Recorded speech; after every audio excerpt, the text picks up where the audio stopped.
honest, she knows like maybe better than me this work because she was my supervisor, and thank you, I'm here today. So I would like to start to say thank you for being here in this hot weather, coming, finding time, and thank you for having me here because I'm a big fan of public speaking and having the opportunity to share my research with experts in the warm group. It would be very nice.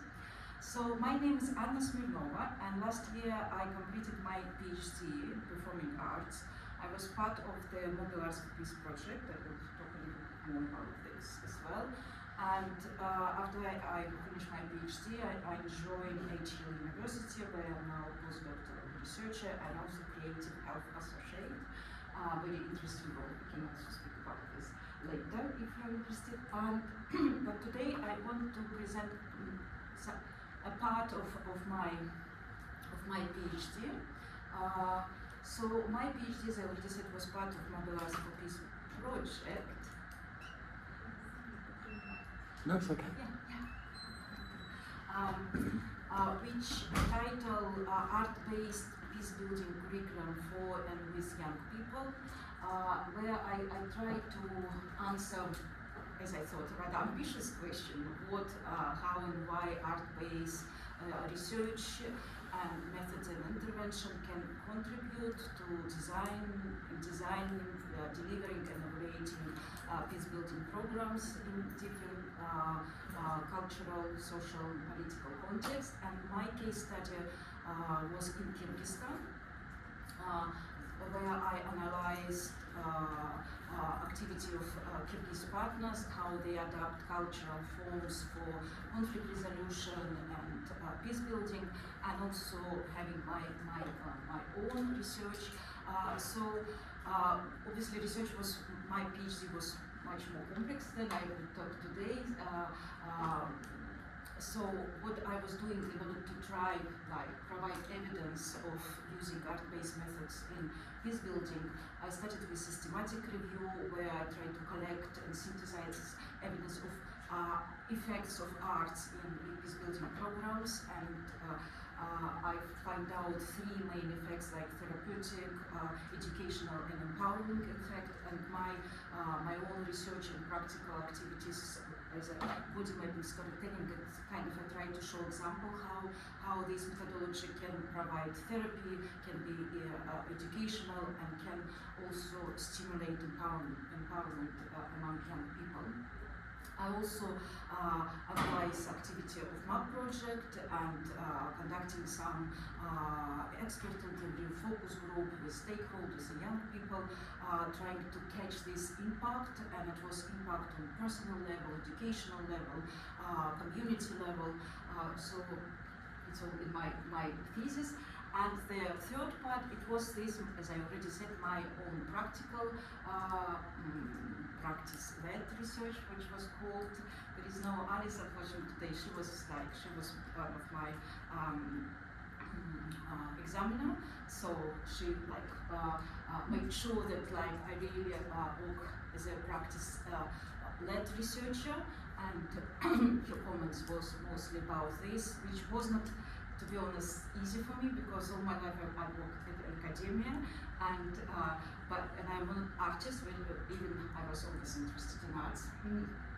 But revealing this methodology was very important. Here it said visual research tool. Maybe it's not quite correct, because it's important that it's complex art-based methodology, because I trained as an art therapist, so I'm using more visual in participatory art-based methods. But I think body mapping was so important for me, because it's provide not only a visual representation, but also oral, and including this embodiment, which I'm going to talk about this more. So this is what I would like to start, because discussion section of my body mapping part of the PhD, I started with this quote of Merleau-Ponty that we don't have our bodies, we are our bodies. Rather than interfering with our ability to perceive reality at all, our bodies define how we are in the world. And I think it's very important quote when we're trying to understand people, we understand their experiences. That's why finding this method I found very perspective. So body mapping storytelling, it's not like really new methodology, but my systematic review revealed that it's not very popular in conflict resolution or peace building. So talking also to participants with whom I conducted these workshops, I could see they are interested in this methodology, so we decided to use it. But it was started at the end of 20th century, in 1990s. Then Jane Solomon, she's artist and she used art-based method in health context, in particular in South Africa with participants who are diagnosed with HIV, and their experiences. Afterwards, it has been recognized like a very effective methodology which provide access to the information which would otherwise to be overlooked or stay invisible. So this is definition of what is body mapping, and this is a process of creating body maps. So it's a full-size body pictures using drawing, painting, or other art-based techniques. We also use, and I will demonstrate it today. We also use poetry here to visually represent aspects of people's lives, their bodies, and the world they live in. There are already many evidence that body mapping methodology was effectively used in different areas, like in community research, first of all in health research, and in therapeutic also settings.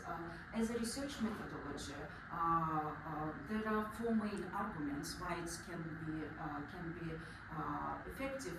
Castaldo and his colleagues, they conducted systematic review how body mapping can be effective, and according to them, and also my own finding, demonstrate four main arguments, as I already said. So body mapping workshops can provide participants special safe space, special environment. Their participants can convey their stories in their own terms. So it's allowed to explore a meaningful interpersonal experience of recognition of empowerment, in my case revealing needs and problems of young people in their relationship, and what research said and what I have evidence of this.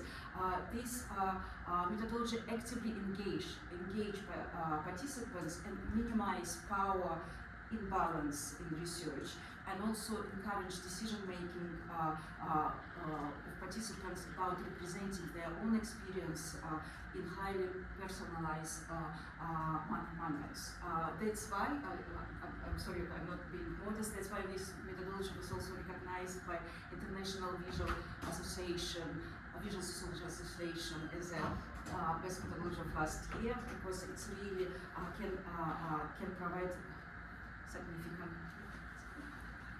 So second argument for using body mapping storytelling as a research methodology, that it allows generate contextualized and multi-layered information about life trajectories and embodied experience. So enriching our understanding of the culture and social life. So in my case, again, This process allowed young people, because I work with young people, deeply reflect on their experiences and also help to facilitate very sensitive, very culturally sensitive information. This was crucial for my work because my study and mobilize for peace in general are trying to employ youth perspective in research, and also this understanding is this type of work was very appropriate, let's say, for understanding youth perspective in traditional patriarchal society as Kyrgyzstan. I will talk a little bit more about this as well. Then third argument that as a participatory art-based methodology, body mapping storytelling is combination of different techniques, visual, textual, and oral information. This is also was important for me working in Kyrgyzstan because on one hand, in Kyrgyzstan there is a strong tradition of oral performing arts, local cultural forms, but at the same time in nowadays there are some trends for radicalization and kind of body, not body shaming, but body becomes more and more stigmatized topic for using it in research. And it was my concern then. I was thinking about this methodology, but talking to young people, offering them this, I could see that they can be open, can be interested, and my experience shows it work very, very well. So,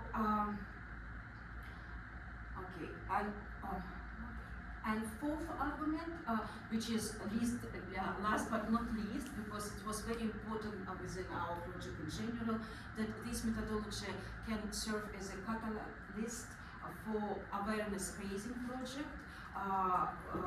So it was demonstrated in my case and in general research shows that power of visual representation can enhance critical thinking, foster deeper understanding of complex issues, so understanding them, their cultures, empower them, and also contribute to developing participatory art-based approaches.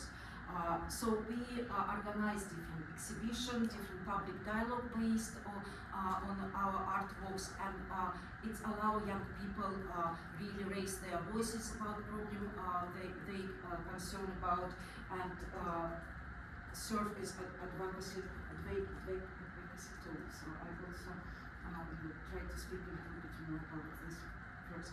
So let me talk a little bit more more about my case study. So as I already said, I work in Kyrgyzstan, one of the project partner in Mobilize for Peace project. So Kyrgyzstan, it's post-Soviet Central Asian country, which after its independence in 1991 experienced some really recent history of range of political, economical crisis, violent conflict, and even three revolution, it was for these 30 years. So the main key conflict factors in Kyrgyzstan, which were studied by our partners Foundation Tolerance International, that it's still very strong inter-ethnical tension. It's multi-cultural society where a lot of different nationality, Kyrgyz, Uzbek, Russian nationalities. It's still demarcation of borders still have not finished between Kyrgyzstan, Uzbekistan, and Tajikistan, which brought to some violent conflict just recently, a couple of years ago. So it was very severe one. As I already mentioned, radicalization and extremism, unfortunately, influence from Afghanistan, and it's a very big concern for Kyrgyz society.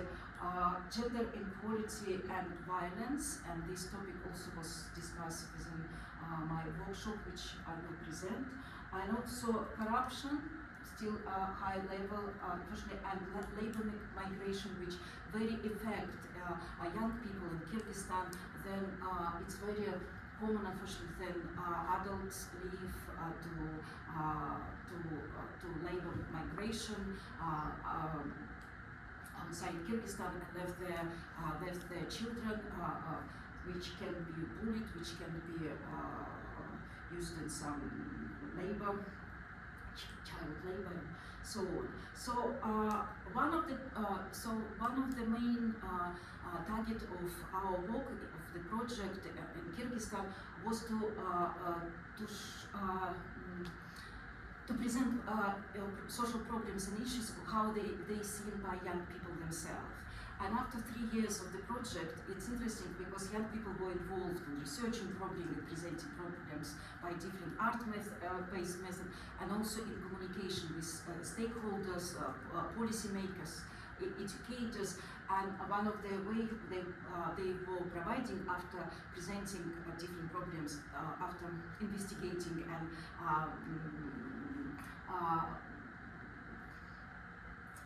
attracting attention to different problems that they concern.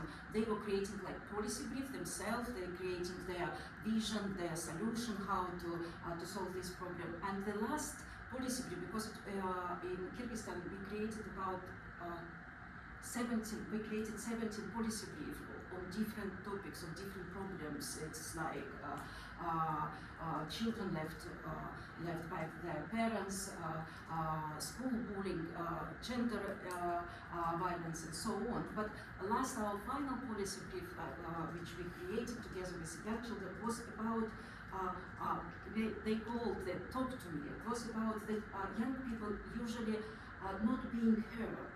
So, and this is one of the biggest needs that they say they hold. So they want to be able to speak, because Kyrgyz society, rather traditional society, it's still like very amazing things that respect to older generation sometimes can have imbalance. Then younger generation does not have any right to speak or present their opinions. So at the end we were talking how we can provide this best way of communication for young people with adult world. And so my work was like this part of like this small contribution to this work as well. So as I already said, we decided to provide these body mapping storytelling workshops, which aim was to investigate the possibility of this methodology as participatory art-based method in revealing young people's feelings and embodied life experience about surrounding them issues and conflicts. So within 1 year, I provided 3 body mapping storytelling workshop with MAP. We created MAP school clubs. So it's school children who gathered together in order to investigate problems, like find the way how to better present them within their community. So MAP club members, and also at last year of the project we had another partner which mostly focused on theatrical initiative, and some participants of this project, which called Magical Theatre. So in total 26 participants, 8 boys and 18 girls, aged 12 to 18, were participants of body mapping workshops. So we also have discussion afterwards, so in order to understand deeper how this methodology works, and as a part of dissemination, as a part of this empowerment, we were providing just little part virtually, but mostly live exhibition of artworks, which were also accompanied by storytelling of young people, or performed by themselves, or with written narratives of their body maps. So as a part of my PhD studies research, analyzing the data that I collected, so I was using reflexive thematic analysis and also combined it with the critical visual methodology by Rose. And it was inductive, it was data-driven, so then I analyzing narratives of participants and also their body maps, their visual elements. I elaborated 20 initial themes which were combined in 4 key themes presenting the main issues, the main concern, the main topics which young people wanted to talk about, and they presented by their words. So first key theme was about loneliness and non-acceptance by others. Obviously, we understand this age is very crucial for developing identity, for finding themselves, and feeling lonely and feeling maybe not accepted by others. It's rather normal in this development stage, but also it was aligned with some social and cultural problems in Kyrgyzstan, as that young people were saying that there is not enough support from adults. So they was not enough confident. Again, it was difficult to speak, so they can't speak sometimes. And I will try to provide some example. I also asked Ananda to bring, like, maybe they will show later if it's possible. You want me to pass around? If you don't mind, I can show. You can also usually see. Yeah. So you can look at some of this body map. Obviously, it's a mini version because it was like.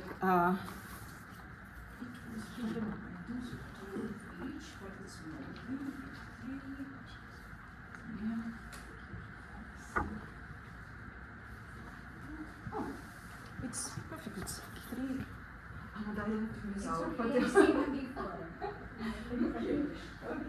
So it's like I invite you also to look at them first as a visual, and then on another side, if you're interested, you can read the story. It's like it's translation, sometimes not perfect translation, but if you have any question and reflection afterwards, I would be very happy to talk to you. So, and I've got some examples also on the screen. For me, it's one of the most powerful and I would even say poetic example of the loneliness. Somebody has it, and if you want to read it, I would be very happy. But what I can tell that it's like a young boy, which again we are talking about social context of Kyrgyzstan. He had not seen his parents for 7 years. They were 7 years in migration, and he was not able to communicate with them properly. And he was using it's his body map, it's his obviously shape, and he was saying this is the island, this is unknown island, which nobody can find in the huge space of the ocean. And he was talking about like that all these jungles on this island very difficult to walk through, but at the same time this is mountains which gives like strength to this island. Like you can see this brown color, and also he was talking about this. You can see orange. This is like beaches, on the island. But this is like the most sensitive part. He was saying like all these waves, tsunami from the ocean, really make him vulnerable. But at the same time, he was saying about there is a volcano in this island which like sometimes become very powerful. And also he was saying that in his there is like in his what we see like a head, like there is very strong mindset. And but at the same time, then we were discussing this, and we were asking like it was very important that we not only obviously creating body map. It was like presentation, it was storytelling, and young people themselves asked a lot of questions, and it was this discussion which in somehow work as an educational tool because they provide different coping strategy to each other and so on. So we were asking what's this on the left up corner and on the top, and he said this is the compass which maybe one day which can help to travelers to find this island one day. So he said he still hopes that maybe one day, maybe in 500 years, but this island will be revealed, and it has, and he said, and it will have this recognized role in maybe somewhere in museums, like some artifacts from there. So this is one of the example, I think, like when we talk about like young people feeling lonely. Then another key theme was about future feelings, future fears and motivation. Again, pretty natural for this adolescent stage. But at the same time, young people was talking again that they about their concern about their future life in Kyrgyzstan, how they can build a better life, what their fears that they won't be able to find proper jobs, proper work, and like maybe not enough support from families, from the society. And again,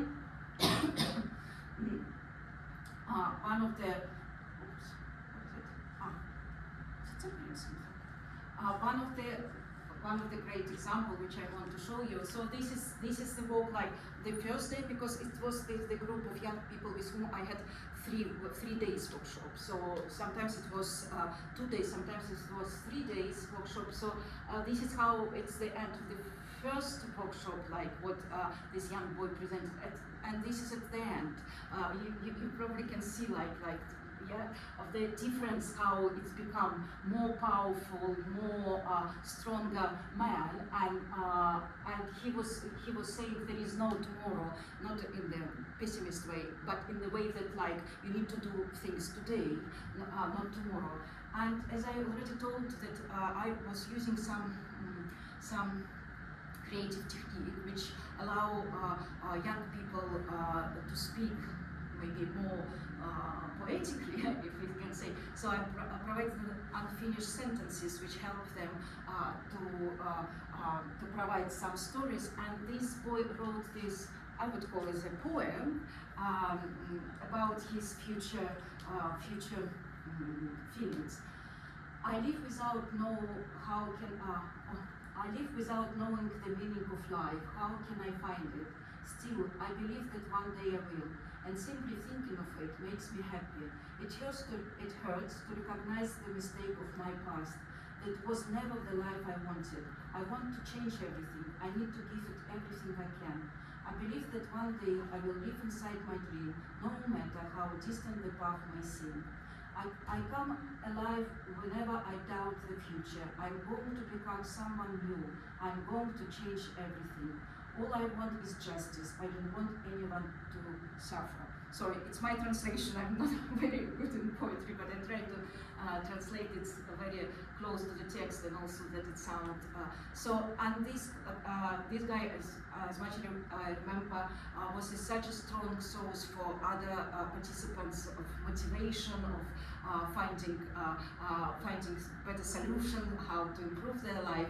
And he last year he graduated from school, and he entered into university on public administration, like department, because he said I want to be, and one of the reason why he becomes so powerful, and he wants to say I want to be politician, I want to change people's lives. So this is a good example of our project achievement. Big topic which was discussed with all three groups, but in particular with one group which was only girls, young women group. It's about gender inequality and also gender identity. So as I said, there was a group where it was 6 girls, and we were in very sensitive, very intimate way discussed their becoming feeling of womanhood, how they feel being a young woman in Kyrgyz patriarchal society, and what issues they face, and also and with other participants as well, we discussed some domestic abuse towards women. This problem was also very sensitive and very common in our discussion. And this is one of the examples. But I would like then I finished to show you short video. Then because this was group with young participants from Magical Theatre, which was led by our partner, theatrical director Nurlan Sarbekov, and they were having very close relationship between participants of Magic Theatre and Nurlan, but they asked me, no, let's be only our circle that we discuss this. But Nurlan was afterwards seeing their artworks, their body maps, was so impressed. So he asked girls, do they mind to talk a little bit even more about? So he created a short film. It's not research work, it's more artistic work, which I want to show you after my talk, where girls talking about their body mass so openly, and we even have presentation for wider audience of their body works of this film, and I could see they feel like a film star. They were so happy to also to talk about these rather intimate problems like that they can see in Kyrgyz society in their personal life. So if you don't mind, afterwards I can show you some video of this. And the fourth key thing was about insecurity and violence, especially in their age at schools and Kyrgyz society. That I already said there are unfortunately problem of abuse and facing rudeness and violence in school, very common. Girls and boys were talking about being bullied, being not able to speak. So this in the middle, it's never keep silent. So the story then a young woman was facing domestic abuse, but was afraid to speak about this. And one of the story which was so sensitive because as I said, it's possible to create a very safe space like this, and I was so amazed how young people were supportive, how they can be open and kind to each other. So one girl shared example of this is story of school bullying and the awful, most tragic circumstances of most tragic consequences of this. Then her brother committed suicide because he was bullied at school, and she tried to speak that she was talking about all this bullying outside, but at the same time she said it's so important that there is this hands which is yellow on the picture. That you always, and she was talking so powerfully with other people that you need to speak to adults, you need to find support. Please never speak. And she was one of also very active participants of MAP project, and she even on the top put FTI symbol because she worked with Foundation Tolerance International closely, and she said it will be always people like this organization which can help you to deal with these difficulties. So this is the result. You can also see another examples and I would be very happy if you share with me some of your reflection about them, how they maybe impress you. So what's happening afterwards, as I already said, we had rather wide range. I would prefer it would be wider, but still different exhibition where young people participated, talk about their body maps and their problems. I also created body mapping toolkit. Changed last moment picture, but probably we got a like exhibition, but anyway, but I wanted to show that like it's kind of methodological toolkit, how it can work, so how every step create body map legend and body tracing, how like what we can reflect, how we the best way to reflect and discuss these things. I tried to disseminate it by training in Kyrgyzstan. It was some training of students, psychology department, and also Foundation Tolerance International staff, which I hope that they are planning to use this methodology as well. Oops.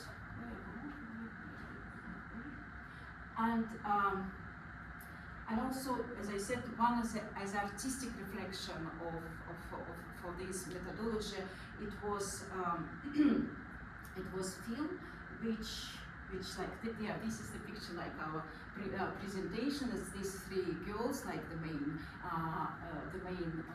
character of this, how they speak about their stories. So here I will stop, and I like again to thank you for attention, and if you have any question or reflection, I would be very happy to speak. But before, maybe if you don't mind, would you like to see this short video? So there is full video, which is 22 minutes. Maybe it's too long, so I will show you at least one story, or if we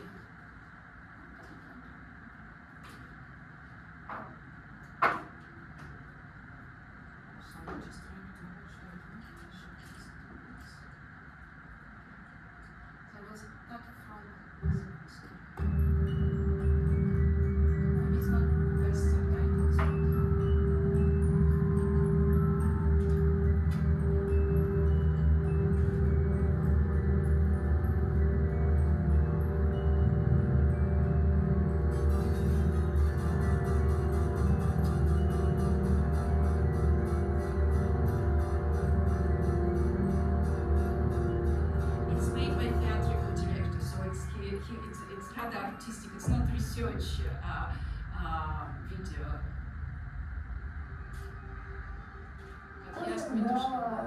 Довольно долго. Я думала, как можно будет, так скажем, интерпретировать в какую-либо жизненную ситуацию, как показать девушку в Кыргызстане и так далее. Получается, у меня рисунок идет здесь снизу вверх. Заключается идея в том, что как же девушки живут в Кыргызстане. Для начала у нас идут окровавленные стопы, потому что девушки в Кыргызстане в основном страдают из-за того, что их крадут и так далее. Не дают им, возможно, право выбора. В основном на девушек в Кыргызстане складывают быт. То есть женщин в большинстве случаев ни во что не ставят. Дальше уже идут кости. Я их нарисовала из стали, потому что эта девушка олицетворяет то, как девушка может подняться, обвести плоть, если вырваться из этих оков. Получается, она сможет достичь многого. Как видите, это подставка и линии внизу. Их, конечно же, не видно, но это прыжок вверх. Она пытается дотянуться до лучшей жизни, до своих мечт. Нарисовала также женский орган в виде рук, потому что в основном очень часто у девушек болит этот орган, когда идет менструация и так далее. Возможно, даже из-за этого органа женщина становится женщиной. Также у нас далее идут стальные кости, потому что женщина обретает свою сущность, после чего вы можете заметить огонь и лес, кусты. Это связано с тем, что во многих историях, например, мифах и так далее, говорится, что у человека на плечах, за плечами ад и рай. То есть за ним следят ангел и демон. Это олицетворение бабочки в животе, они скованы, потому что во многих случаях опять же повторюсь, что женщин просто ни во что не ставят. Вот. Поцелуи же обозначают, что если ухаживать за женщиной, любить ее, ценить ее, давать ей право выбора и возможности на что-то, то она все-таки добьется лучшего. Также идет сердце, потому что женщины в основном думают им, а не мозгом. Мозг тут наполовину зачеркнут. Это олицетворение меня и ком в горле. Это потому, что у женщин нет права голоса в основном. Также это мысли, вот здесь олицетворение в основном, что думают женщины. Тут у нас идет заработок в мыслях, конечно, главное это семья. Тут написано в маленьких случаях, в редких очень, женщина думает о себе, о родственниках, о родителях, о еде. Возможно так, что здесь идет девиз так, вперед, только вперед. Потому что эта женщина борется за себя, за право своего выбора, за право голоса и так далее. Другие послания – это есть только ты, что ты только сам можешь добиться чего-либо. На рисунке также присутствуют слезы, потому что женщина у нас очень ранимое существо, которое не ценят. Во многих случаях заставляет плакать. А наверху дерева олицетворяет, что если женщина возьмется, она добьется своих целей, высот. Мне очень понравилось имя лицея. Я читала про Чингиза Айтматова, у него была родственница, и мне это имя прям очень так запало в душу. Также на рисунке присутствует тумба, это опора, это опять же значит, что женщина в основном в быту, и она пытается оттолкнуться от этой тумбы и взлететь наверх в прыжке, добиться больших высот. Одна рука окровавлена, потому что есть такие стереотипы, что женщина должна мыть посуду, готовить еду. Женщина никому ничего не должна. И женщина должна только идти вперед. Поэтому эта рука – это кусочек за то, что она пытается ухватиться, дабы вкусить лучшую жизнь, где она никому ничего не должна. Будущее у меня ассоциируется с деревом. Я не знаю, почему у меня растения ассоциируются с такой свободой, потому что, наверное, очень люблю природу, поэтому у меня ассоциируются с растениями, природой и так далее. Есть многие стереотипы, которые внушили нам мужчины, что женщина не должна быть, скажем так, волосатой, грубой. Почему женщина не может быть кем она захочет? Женщина может быть кем она сама захочет, может быть собой. Я не знаю, почему у меня также рай ассоциируется с растениями. Он у меня ассоциируется со свободой, что райские сады, это во многих мифах, три существа, можно так сказать, ассоциируются со свободой. Это природа, лошадь и ветер. Я здесь на этом рисунке также показала личный символ, выбрала дерево, вот эту лозу, можно так сказать. Лоза постепенно распускается, она добивается постепенно своей цели. В многих случаях мысли очень долго не держатся в голове. Они либо приходят, либо уходят. Вот эти мысли некоторые бывают очень сильно путают, забивают голову. Например, как на данный момент у меня скоро экзамены, они мне очень, сказать так, пудрят мозги. Но я стараюсь освободиться от них и расслабиться. Ну, вообще, когда я рисовала, я не думала, просто рисовала то, что я чувствовала. Я не знаю, почему у меня получился такой очень своеобразный, длинный, высокий рисунок, возможно, с очень интересной историей. Ну, у меня такое чувство, что я обычно рисовала, чтобы идеально было, что-то идеальное, никакой лишней точки, никакого лишнего мазочка, никакого ничего просто.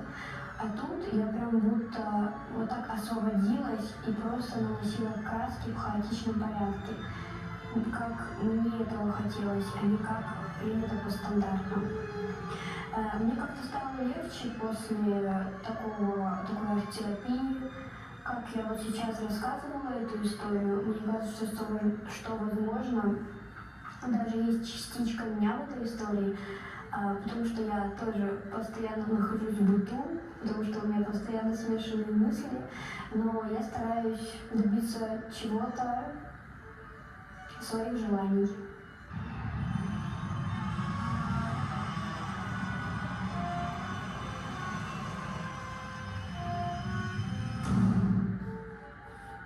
If we've got 5 more minutes, there is second story. I don't know. Yeah.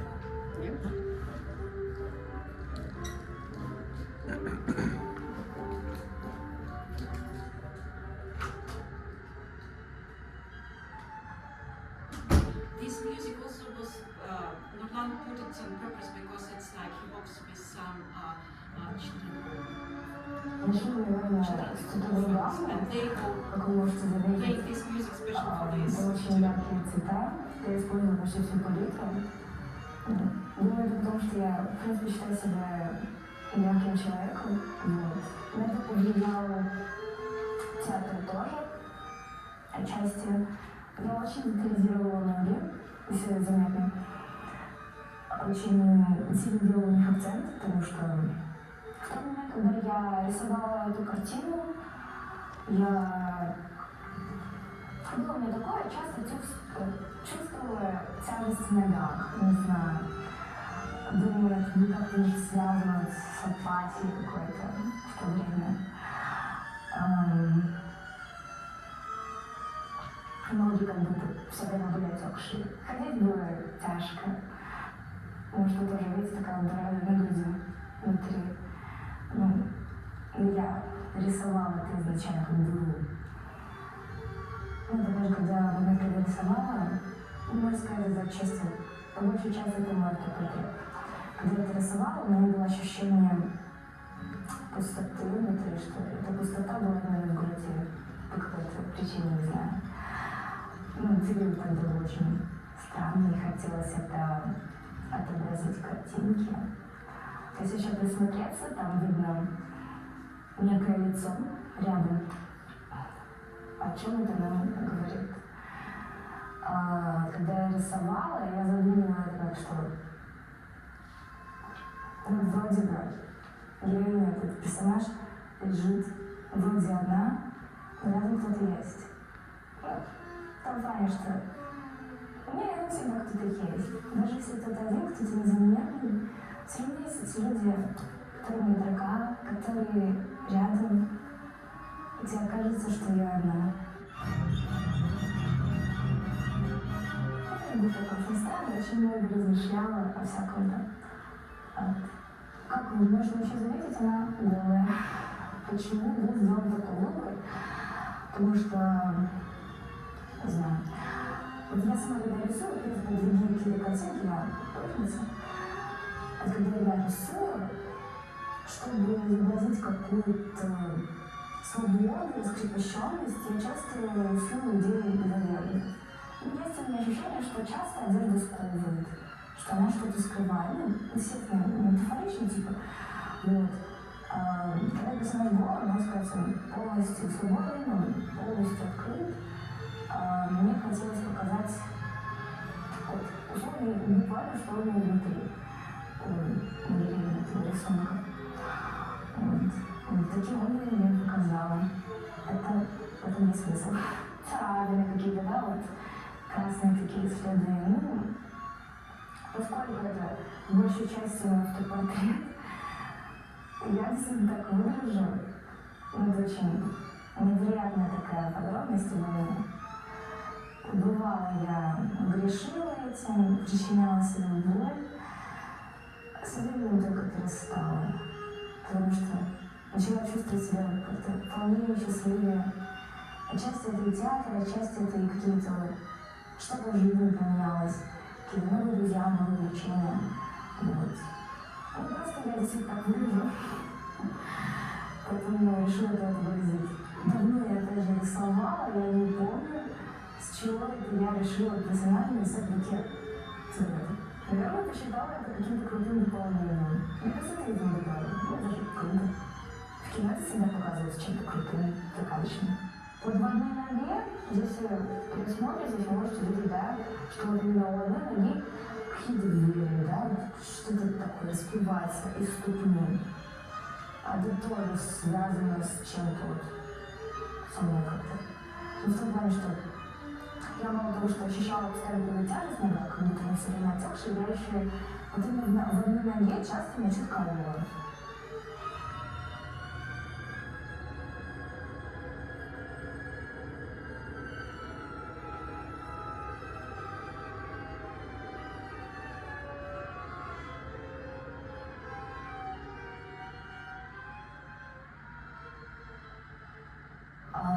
Чувство необходимости видеть, совсем закрываться, никому не верить.